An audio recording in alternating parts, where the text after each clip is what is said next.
Welcome back to Hardball. Today, another superdelegate moved to the Obama camp. Now the tally among superdelegates is Clinton 255, 255 to 226 for Obama. Now, for months now, we've been saying how Senator Clinton has a huge lead. Look at how that lead has gotten smaller.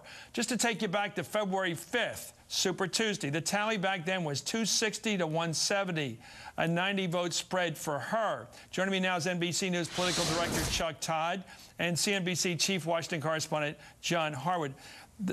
If you look at the polls today, there's a 9-point spread in the Gallup tracking for Obama. Whenever nothing seems to be going on, he seems to get a little bit bent. And then Hillary does something exciting or razzmatazz, or he does something wrong, and it slips back to even.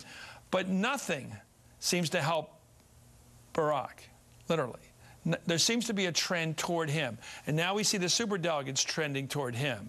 So if there's no campaign going on, he tends to gradually win this thing. The question is, will he do it in time for the last week in August? Is he going to get there at this speed? You know, he's been picking up a superdelegate a day, 69 since February the 5th. If he keeps up that pace, the number that Hillary Clinton would need by the end of the primaries on June 3rd is so overwhelming and among those remaining undecided superdelegates, and there wouldn't be that many undecided left, fewer than 300. So she's got a very tough task, but he's got the task, as you suggested, of trying to perform a little bit better than we've seen so far in some of those big states where Hillary Clinton's been winning. Well, that's the question I have. Why doesn't he go for a knockout in one of these states?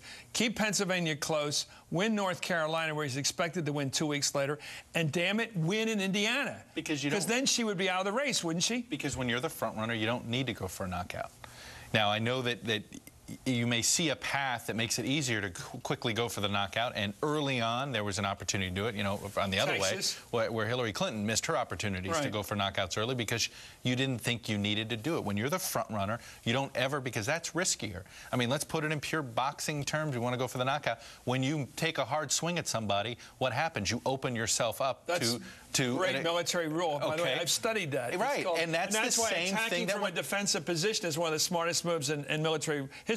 But when you have the upper hand, and I think he would open himself up. General. Yeah, there you go. But that said, Tuzla doesn't require any nastiness toward Senator Clinton. It simply requires playing over and over again a fish story, that she was under enemy fire, a very elaborate kind of story about wartime and risk and courage and survival that turned out not to be at all true. Who would hold that against Barack? I can imagine Mark Penn running series of ads over and over again. I can imagine a saturation campaign. Why doesn't he do what Hillary would do? Well, first of all, Barack Obama has cast himself as a somewhat different kind of candidate, running a less conventionally attacking campaign. The second thing is that's a double-edged sword, and Barack Obama said a few things that turned out not to be exactly right, like, you know, that his parents were inspired by the Selma March, and of course he was born a couple years before the Selma March. So I think that's part of the reason why he's reluctant to hear that. Yeah, exactly. Well, but there's also the fact that immaculate inspiration. No, but there's also the fact that he is playing it. He is using it. It's just you don't need to hit somebody over the head with a sledgehammer on it, because if he does, it does undermine what John was talking about, this image that he has. But if he does it the way that they're working it now, which is in the press trying to drag out the trust issues and drag out credibility, there's a new poll out in North Carolina over the weekend that showed she's take a look at that poll. 25 points on trust issues. Make no mistake, if we got a poll here that shows Hillary Clinton at 25 on credibility.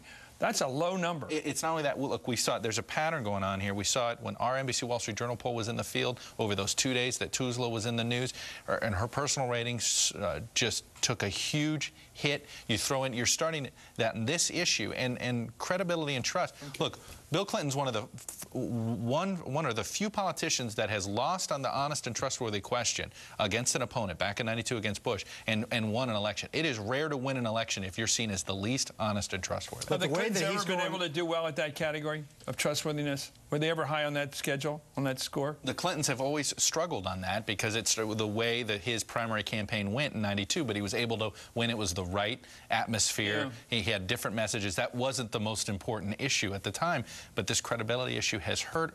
And this is, I think, goes to the whole Mark Penn thing and the ultimate mistake Mark Penn made, which they never bothered to fix that. They never thought, how are we going to fix this? And they had 12 months to fix it. They had an entire run-up in 2016. There's a couple of theories out there. Let me just say this. What Bill Clinton had credibility on was that he was focused on the problems of the American people. And I think Hillary Clinton still benefits to some extent to that kind of credibility when it goes to that has always been the salvation of the Clintons, the sense from regular people who make it a regular income that they're looking out for them. Right. And that is always their strength. Personal foible what actually made them more credible because, hey, they're just like us. But here's where Barack Obama is going for the knockout. He is outspending. That is manifest. Barack Obama is going for the knockout in terms of his cash. He's outspending Hillary Clinton in Indiana by 4-1 on television. She's just going up. He's been up for a couple of weeks. Let's talk Turkey now. Pennsylvania. What's the best? What's the real marker now? Is it possible, or even plausible is a better phrase, for Senator Barack Obama to close it within 5? I think it's possible.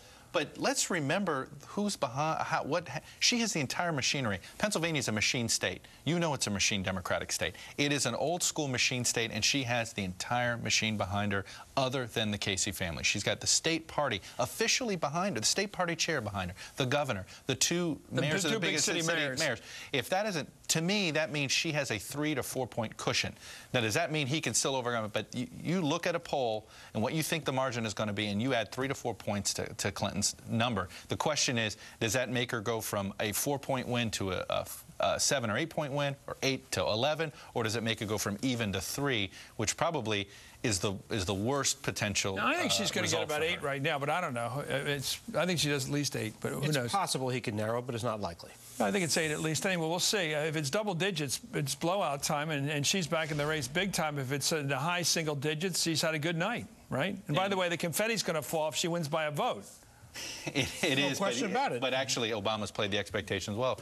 If he loses by less than 5, you want to watch something very interesting? I'm a Pennsylvania person. I love to watch this. Governor Rendell has been very tough, like on Meet the Press this Sunday, advocating the case for his candidate, Hillary Clinton. He has not taken any shots at Barack Obama. I think that's telling. He does not want to engage in any kind of personal problem with Barack Obama. That tells you a lot about the kind of campaign he's running. He is not going negative. I think that's a vice presidential thing? No, I don't think he's doing it on purpose. I personally think he'd be a tremendous vice presidential asset because ethnically, geographically, in terms of being a Clinton person, he solves so many problems, and he gives her a really good shot in Florida. It gives Barack a shot in Florida he doesn't have. It holds down a blue state that must stay blue. It opens up the chance to Ohio, which is a red state that could go blue. Rendell is the perfect solution, ironically, as Hillary's greatest champion she's ever had for Barack if he needs a champion. Anyway, Chuck Todd, John Harwood,